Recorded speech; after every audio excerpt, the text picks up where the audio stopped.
Hello, friends. Uh, this is the periodic first paper. I just wanted to clear out certain doubts and uh, put in my suggestions towards the answers to some questions, particularly MCQs.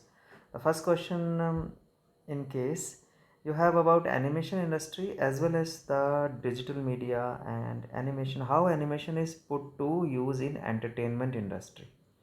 If you look at all these applications, you would see, and it's clearly written as well, growth rate of media and entertainment sector.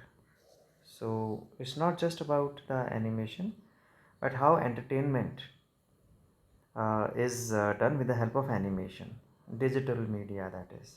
Okay, so coming to fourth question, it is absolutely clear, almost double, that there is no doubt about it. A certain amount of doubt somehow some of the students may be having about the target customers. Target customers are both children and adults as well. Adults means, you see, who would devise those entertainment or those animation games? Who would make them? The adults would make them, yes, and the children play them. So, if you look at the other applications, films, music, television, radio, even everybody is engaged in it, in this digital media, the use of animation.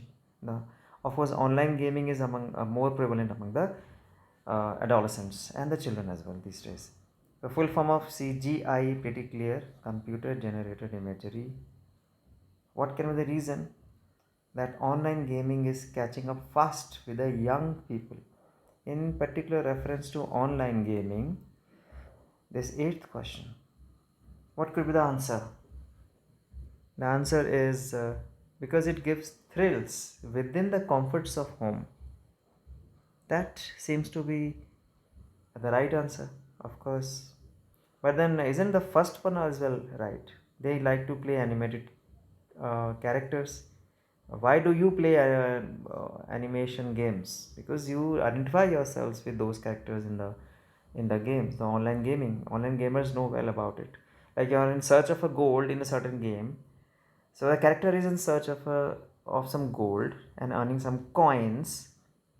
So in fact, it is you who is doing that searching, who is in search of gold, because you are identifying yourself. So first one, two is correct, B is correct, C also seems to be correct. Growth of media and entertainment due to digital technology.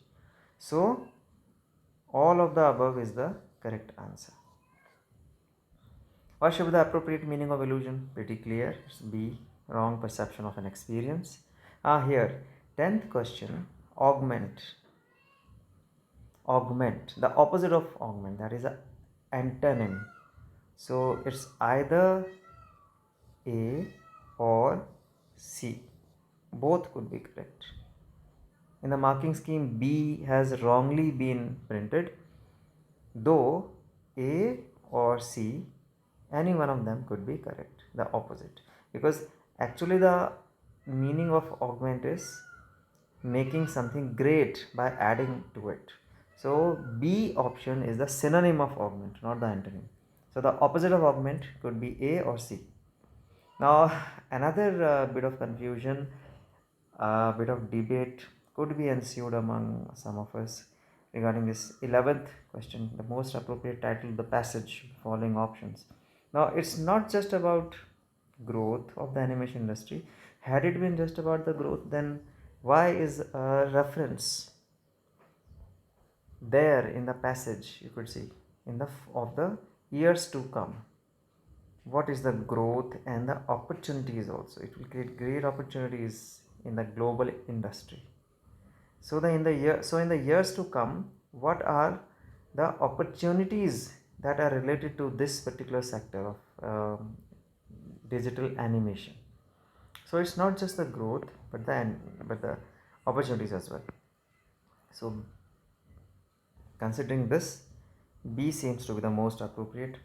If you talk about animation, yes, animation, this passage is about animation industry, but how animation is put to entertainment industry, how it is used in entertainment industry also is a very important aspect of this, the central idea of this passage. So you cannot ignore entertainment and you cannot ignore opportunities. In the C and the D options, again, they are restrictive in nature. They are very restrictive. Social media animation is just a part of what the passage is about. There are other aspects also discussed. Rise of animation movies and games. Of course, there's a rise, but what about the future avenues and the vistas in India? Okay, so B seems to be the most appropriate. Coming to the literature portion, yes. Why did the poet look at her mother again? To bid her goodbye? Later, after this stanza, you see towards the end of the poem, she says, "See you, Amma, see you." And I smiled and smiled and smiled. So, see you, Amma, although it is not there in these 4 lines. But this is the beauty of every extract. Extract is a pointer to what the poem or the prose is about. So you'll have to use this extract as a pointer, as what is to happen in the following lines or what has happened in the preceding lines. So it tests what the student or whether the student has read the whole of the poem. So he must know. The poet looks at the mother again. Of course, she wanted to check whether she was well. She wanted to say something to her. This also cannot be absolutely ignored or rejected. She wanted to say something through her eyes, through her smile, which was hidden pain in her smile. But what she did was she said goodbye. So she wanted to bid her goodbye, but with a very heavy heart. Most appropriate option. Which figure of the speech has been used? It's clear because it's as, it's simile. Right, you cannot say personification and metaphor. Of course, there is a metaphor here. There is a metaphor here. Late winter's moon. So, simile is the quite more apparent figure of speech over here. A and B, if we were to talk about, let's say if we had taken A and B, so is personification also a part of it? Well, doesn't seem to be nearly as possible. So if we cannot take both together, we could have taken B, but then how could we ignore C? B is right, but C, simile is absolutely unignorable. So let's go with simile or simile. What is the poem by Mother 66? My Mother 66 revolve around. Again, a bit of a thought-provoking question here. It is about the poet's fears about losing her mother. It is about her love for her mother, and of course, it does have a theme of old age and death. So it's all of these. There should be no doubt about it. What do the running trees signify? Fast moving appearance? Well, no. Speed of the moving car? No. That is quite literal. There is a metaphoric meaning to it, and that is the third one. How fast our life moves in a human being's life, and how he or she grows from childhood to old age and then ultimately to death. That is because of the pace of time. So third C seems to be the most appropriate option. Fourth B first. Have no truck with death means pretty clear, no association with death. According to the poet, B part, according to the poet, life is, you see, whenever there is a little confusion, reject those which does not fit the bill absolutely. So more about movement than weight. Well, that's not the truth. The poet is favoring weight and movement both, but he is more of gravitated towards weight. Wait for what? Wait for the right time to come and get alive, instantly get alive. Come to your elements and spring to life. So C seems to be the most appropriate one. Now the B also could be rejected because it says more about activity than passivity. No, wait is passivity, passive alertness, passive life. So he says passivity at times and activity on other times. Both have to be balanced. So, and D is absolutely rejectable. So D is wrong. Yeah, part right A, part right B, but absolutely right C. C is absolutely right, wholly right. Poets advised can be confused with total inactivity because he wants us to be still and quiet. People have become greedy is absolutely rejectable. Let's reject it outright. Then C, people think that activity, yeah, they think that activity is the only way forward. This is true. Don't we all think when we are moving around, moving our arms and from one place to other, we are very active, and that's the only way to move forward. People think this, but poet says you have to be sometimes still and quiet. Also, wait for the right time, as we discussed in the last question as well. So both A and C seem to be the most appropriate option. Now here again a bit of seeming ambiguity, which is actually not. If we had taken Earth to be the symbol for activity and not total inactivity, then what's wrong with the soil? Even soil could have been the same as Earth. Earth has soil in it, but what is the third, or what is the second rather element which grows in it? What is it that embodies nature and which blossoms, um, through which nature blossoms? That is seed. Seed grows in soil or in earth.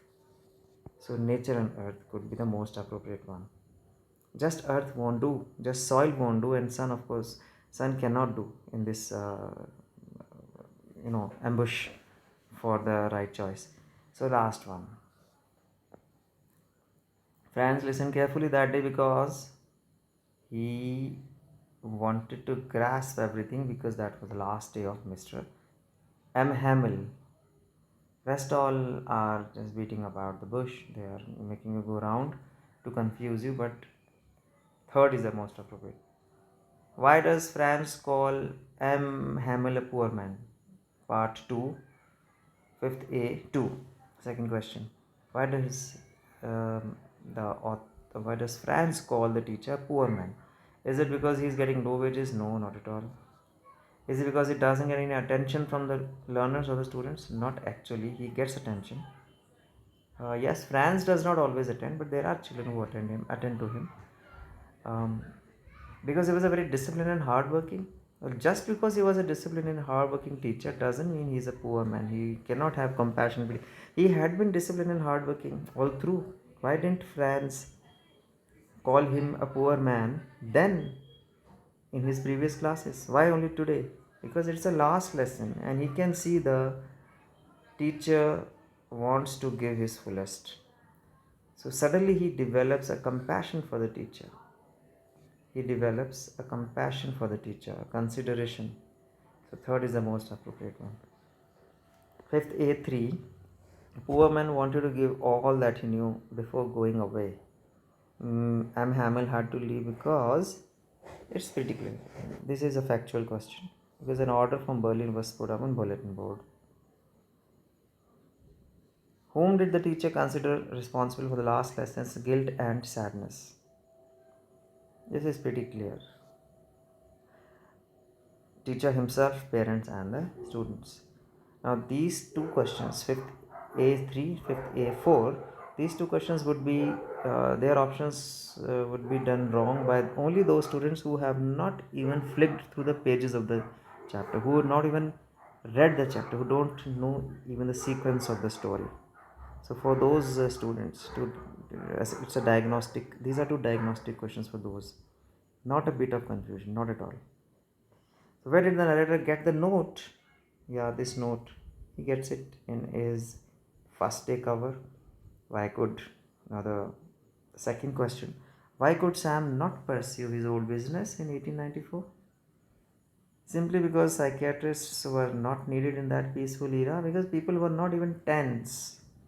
People, as he understands, as his grandfather told him, there was no stress. And he takes it to be an idyllic place, ideal world, and an idyllic place where there was no stress, no worry. So where there is no stress, would the psychiatrist be needed? No, not at all. So the third option. C. Uh, Fifth B. Third. What is not true about Sam? Well, let's see what's true, and then we'll reach what's not true. He spent his money to go to Galesburg. Galesburg, of course, yes. He wasn't content with the modern world. Yes, he wasn't content. Or why would he go and search for the third level then, if he hadn't content? And why would he go to the and why would he reach Galesburg of 1894? He went to stamp and coin store. Yes, he did. This is the. I mean, if not true is the referral point, then A has to be ticked right because this is not true. These three are true. According to Charlie, Sam too, like him, was what was he? Was interested in old style currency, good at hay business, interested to go to the peaceful past, good at philately, and interested to go to the peaceful past. That's how the whole paper goes, particularly the MCQs. Thank you, and I hope you have done all these questions well.